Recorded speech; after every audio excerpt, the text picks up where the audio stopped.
जय हिंद। प्रभात पाठशाला अर्थात सुबह की ऑनलाइन पाठशाला में आप सभी का वेरी वेरी वेलकम। तो चलिए आज के हम अपनी प्रभात अर्थात सुबह की शुरुआत करते हैं। हमने अल्बर्ट आइंस्टाइन का नाम सुना होगा, जो अपने टाइम के बहुत ही फेमस और महान साइंटिस्ट थे। एक रिसर्च में पता भी ये चला है कि उन्होंने सबसे ज़्यादा अपने माइंड को यूज किया है। इन्होंने equal to M C square और भी कई सारे फिजिक्स के क्षेत्र में वर्क किए। ये विज्ञान को इस तरह से परिभाषित करते हैं कि विज्ञान निरंतर चलने वाली मानवीय प्रक्रिया है। विज्ञान निरंतर चलने वाली मानवीय प्रक्रिया है।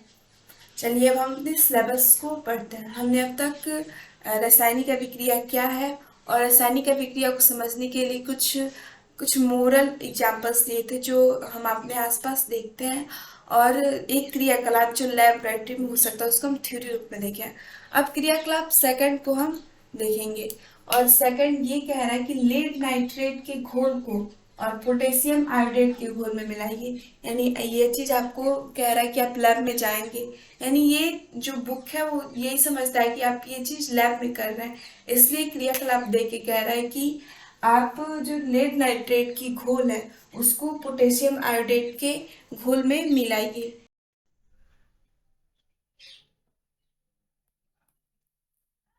जब हम लेड नाइट्रेट के इसका रासायनिक सूत्र लिख मतलब इसको एक संकेतक रूप में लिख लेते हैं, तो इसका होता है PbNO3। ये चीज हमें आगे सीखने को मिलेगा कि किसी भी जब नाम दिया उसका रासायनिक सूत्र किस तरह से लिखते हैं। लेड का हमने याद किया होगा कि इसको किससे सूचित करते हैं, Pb से। नाइट्रेट एन को सॉरी नाइट्रोजन को एन से, और जब नाइट्रेट होता है तो NO3 हो जाता है। वैसे ही पोटेशियम आयोडेट का जो घोल है उसको हम Ki, पोटेशियम के लिए के, और आयोडीन का आई होता है पोटेशियम आयोडेट के लिए Ki। आप हमें कमेंट में बताएंगे कि पोटेशियम का परमाणु क्रमांक क्या है और परमाणु द्रव्यमान क्या है। इस तरह हमने दोनों का घोल ले लिया। ये लेड नाइट्रेट का घोल हो गया और ये पोटेशियम आयोडेट का घोल हो गया।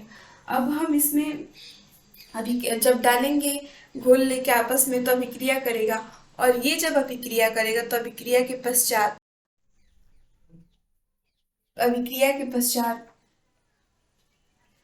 KNO3 प्लस Pi, अर्थात KNO3 पोटेशियम नाइट्रेट और पीबीआई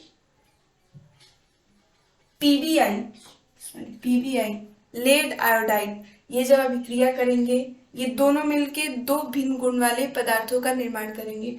और हम आगे पढ़ेंगे तो पता चलेगा कि ये जो प्रक्रिया हो रही है वो द्विविस्थापन अभिक्रिया के अंतर्गत हो रही है।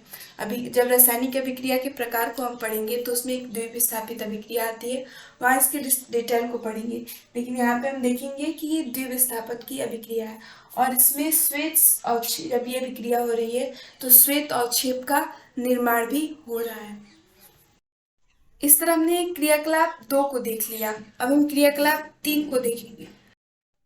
अब हम क्रियाकलाप 3 को पढ़ेंगे, जो कह रहा है कि एक आप शंकु आकार का फ्लास्क लीजिए और उसमें दानेदार जिंक को लेकर, और उसमें HCl हाइड्रोक्लोरिक अम्ल या H2SO4 और या सल्फ्यूरिक को मिलाइए। ये दोनों HCl और H2SO4 ये दोनों अम्ल ही है, और कह रहा है कि आप पहले दानेदार जिंक लीजिए। जिंक क्या है, धातु, और फिर ये HCl क्या है, अम्ल, H2SO क्या है, वो भी अम्ल है। और कह रहा है कि आप धातु जिंक लीजिए और इन दोनों में से कोई भी लीजिए और उसको मिलाइए। तो हम करते हैं Zn plus HCl, ZnCl2 plus H2। तो यहाँ हमने देखा कि हाइड्रोजन गैस निकल रहा है, ठीक है। फिर से हम इसकी अभिक्रिया कर लेते हैं H2SO4 के साथ, तो ये बन जाएगा ZnSO4 प्लस H2। अर्थात हम देख रहे हैं कि जब कोई धातु अम्लों के साथ अभिक्रिया कर रही है तो एक नए पदार्थ का तो निर्माण कर ही रही है, लेकिन हाइड्रोजन गैस को भी मुक्त कर रही है। और इस अभिक्रिया के दौरान होता ये है कि जो हम जिंक के दानेदार ये लिए थे, मतलब दानेदार छोटा छोटा लिए थे, तो जब ये अभिक्रिया हो रही है तो ये जो जिंक के छोटे छोटे दाने थे वो छोटे हो, मतलब एक तो ये छोटे थे पहले से, लेकिन अभिक्रिया के दौरान और भी छोटे होते जा रहे हैं और हाइड्रोजन गैस निकल रहा है, और प्लस इसमें तापमान में वृद्धि हो रही है।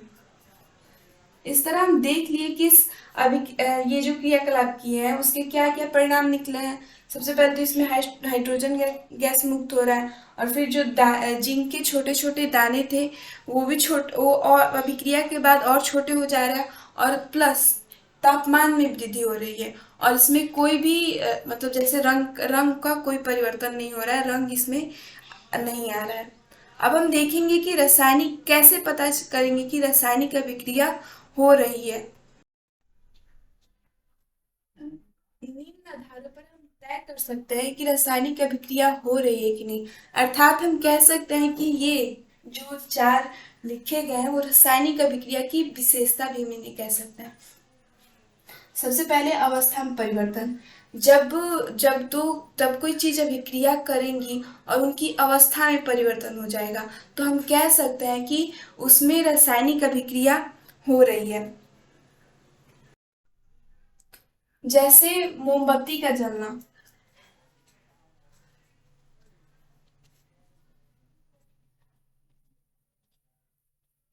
अवस्था में परिवर्तन के लिए हम एग्जाम्पल ले लेते हैं मोमबत्ती का जलना।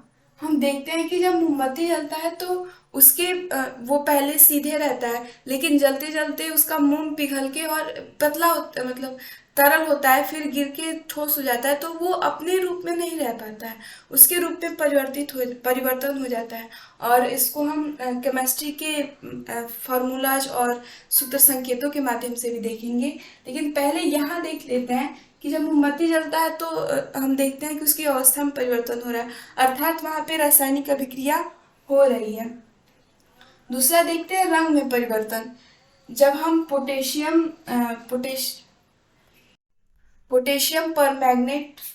परमैग्नेट एक बैंगनी रंग का होता है, देखते हैं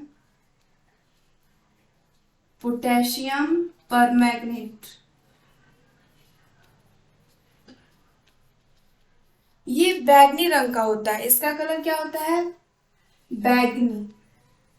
लेकिन जैसे ही हम इसमें नींबू का रस डालते हैं, और हम सभी जानते हैं कि नींबू क्या है, अम्ल है, नींबू का रस जैसे ही इसमें मिलाते हैं इसका जो बैंगनी कलर होता है वो हट जाता है, वो डिस्कलर हो जाता है, और ये बैंगनी कलर व्हाइट हो जाता है, पर्पल से ये व्हाइट हो जाता है। इस तरह हमने देखा कि जब पोटेशियम परमैंगनेट के साथ हम नींबू के रस को मिलाए, अर्थात अम्ल को मिलाए, तो इसका बैंगनी रंग क्या हो गया, व्हाइट हो गया। इस तरह हम देख सकते हैं कि जब रासायनिक अभिक्रिया हो रही है तो उसमें रंग भी परिवर्तित हो रहा है।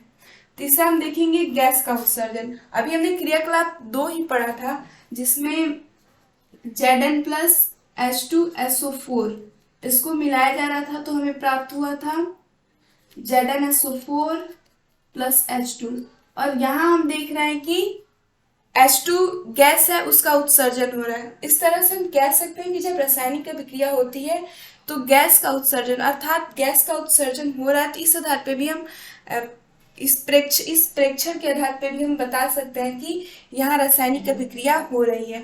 और चौथा तापमान में वृद्धि। हम देखते हैं जब कली चूना हम लेते हैं CaO, कैल्शियम ऑक्साइड, जिससे हम अपने घरों की पुताई करते हैं, तो उसमें जब हम वाटर मिलाते हैं, जल को मिलाते हैं, तो वो गर्म होके खौलने लगता है।